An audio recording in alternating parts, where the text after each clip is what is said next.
My specialist area in LEGO model making is London Underground and sort of its predecessors, hence the picture.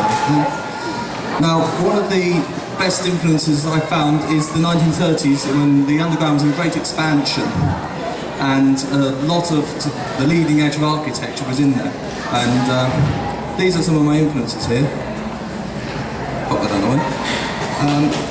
This is Acton Town Station, which is right opposite the London Transport Museum depot at Acton, which is one of the places where I actually do a London Transport display. This was designed by a guy called Charles Holden, who designed a lot of Art Deco stations for the Underground, basically when London Transport actually had a lot of money. And he did a whole load of stations. This is Rayners Lane here, along the extension of the Piccadilly line, just basically building new stations. And Sudbury Town, and this one, which has a particular influence to me, not from the Piccadilly line like the others. This was the only station that they ever completed of the Northern Heights extension of the Northern Line. This is East Finchley, which you might recognise on the layout in the first hall as you came in. And unlike the model I designed, this is actually elevated, but it's a bit harder to do that in LEGO because you basically have to elevate the entire railway, and that takes a lot of bricks. So what I concentrated on was not the elevation, because that was a bit too much, but the idea of having two island platforms and a nice sort of crossing bridge at the top. Except of course that in reality the bridge part at the top is actually just offices for London Transport. A number of Art Deco features on the sort of the late streamlining era of it. In exposed light tube that's running all the way down to its lines, the curves, lots of glass, and of course it was all built in concrete. But they did add some nice trim colour as well, which was done in tiling. And I mean, building that into LEGO, you had to look, although that's actually black, the bottom part of the trim, I thought dark green looked nicer than sand green above. Building most of it in white, to give it a nice sort of clean look. The sort of main support holding the platform up, again, it doesn't look complicated. I mean, it's nice and easy to build out of LEGO, but you've got several colours here, which have been done with basically built in concrete, with tiling. Of course, you just build that straight out of LEGO bricks. And the underpasses, which are a key part of this station in reality. Of course, again, not practical in LEGO because you can't dig out the tables to put passengers in. A little note on this station was that it was actually designed for both Northern Line and LNER services. So it actually has these steam deflectors for the steam engines of the LNER, which run up the middle platforms, which now only used to run to the depot on the Northern Line. This is actually the less seen other side entrance of the station, which I actually liked more than the main one. So this is what I actually chose to focus on, the sort of the front half octagon with a nice sort of tower block in the sort of big sort of monolithic earlier deco style. And this is it. This is basically where I've put the entrance station platforms on. This was my first layout here back, was it 5-6 years ago now. This was the first time I'd done a train layout. So basically I'd sort of always wanted to have a train layout when I was young. There's the Hornby side. But then I got into LEGO trains, and effectively this was sort of the point I reached in my collection when I had enough LEGO to do it. And sort of built other buildings around it, and the station, odd arrangement with a sort of long neck on the front as well, was simply so it would fit with the level crossing. I have since changed that, of course, because it's actually a bit wasted in bricks. Closer view up, this was at the Maris Wood display near Guildford back in '08. And showing you how I designed this is a screenshot from MLCAD, which is a bit of freeware you can get on the internet, which allows you to design LEGO models. LEGO does digital designer, but this was a fan creation many years before it. And in most of our opinions of the fan world, it's still superior. And essentially, you can see here how I've effectively created the brick version of East Finchley, just taking the architectural influences and trying to render them into Lego, including the livery of the station and trying to get the overhang effect. Unfortunately, of course, things like the round glass parts you can't get in, they're small enough to actually fit on the platform properly. So I actually have mine at the far end of the station, connecting up with the bridge, much like it does on the real one, except that unfortunately the width of it takes up the whole platform, so it has to be the end of the platform. This was back at Steam then, 2 years later, and expanded it out. Basically, I'm always trying to evolve my Lego designs, and this one, I was looking at, how different can we do trains? So I looked at this and thought, actually I can, much like East Finchley is. I decided to put an elevated line in, but rather than elevate the whole thing, which I'm still not capable of doing. I just elevated one line off the station and built a new platform for it. And at the same time, there's some of my signature viaducts as well, just going over the top as usual.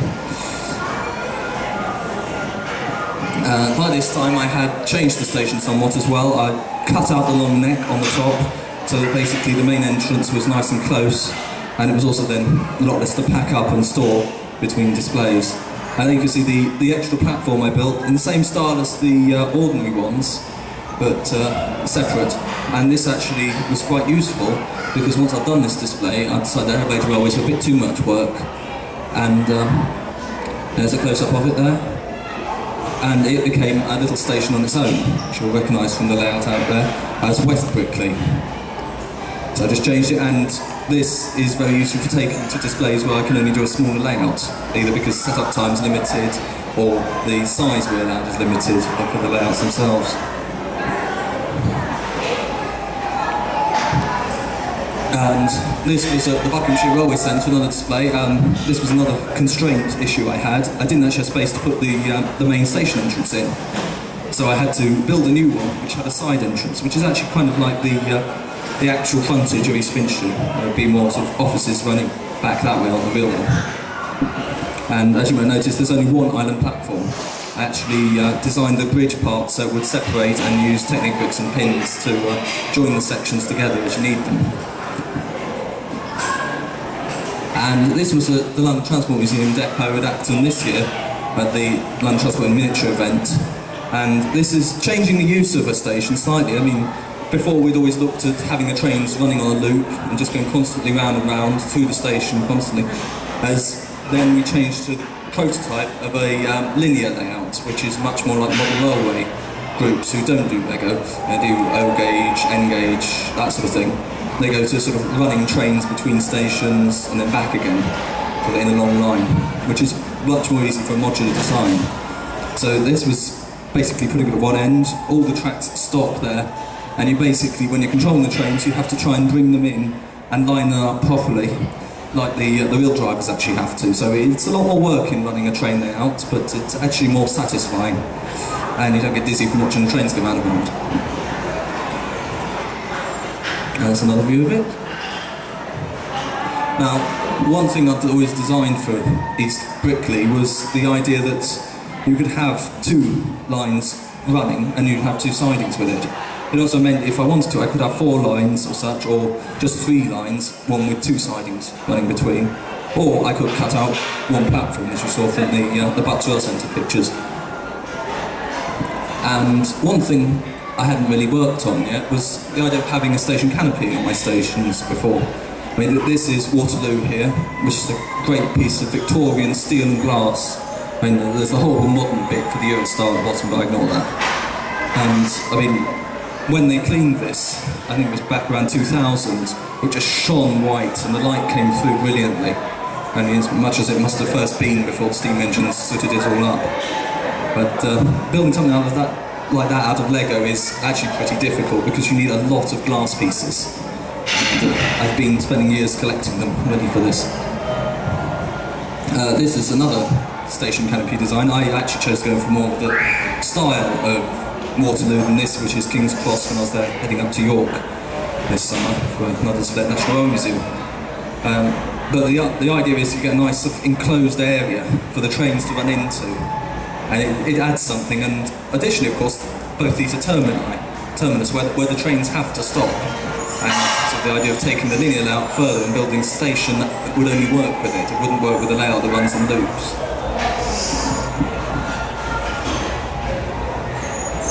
And of course, I'm not the first person to have done a station canopy in Lego. I mean, this is actually from here, back about 8-9 years ago.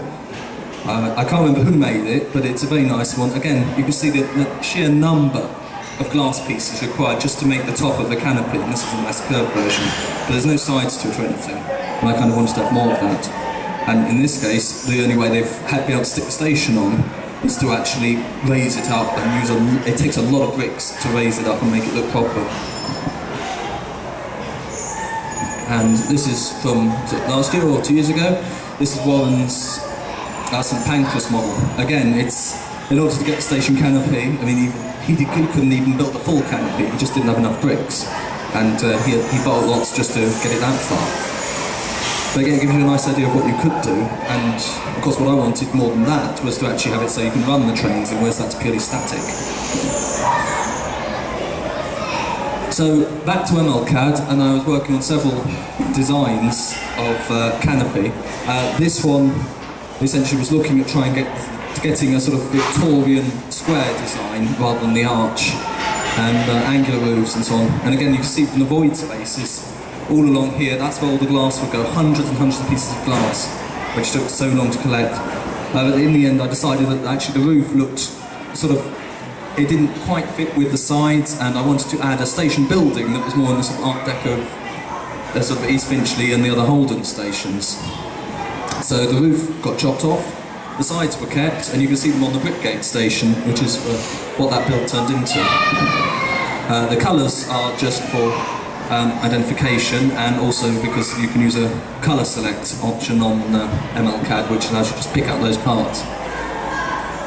And that became this, again, although without buildings at this point. But yeah, this is before I chopped the roof off.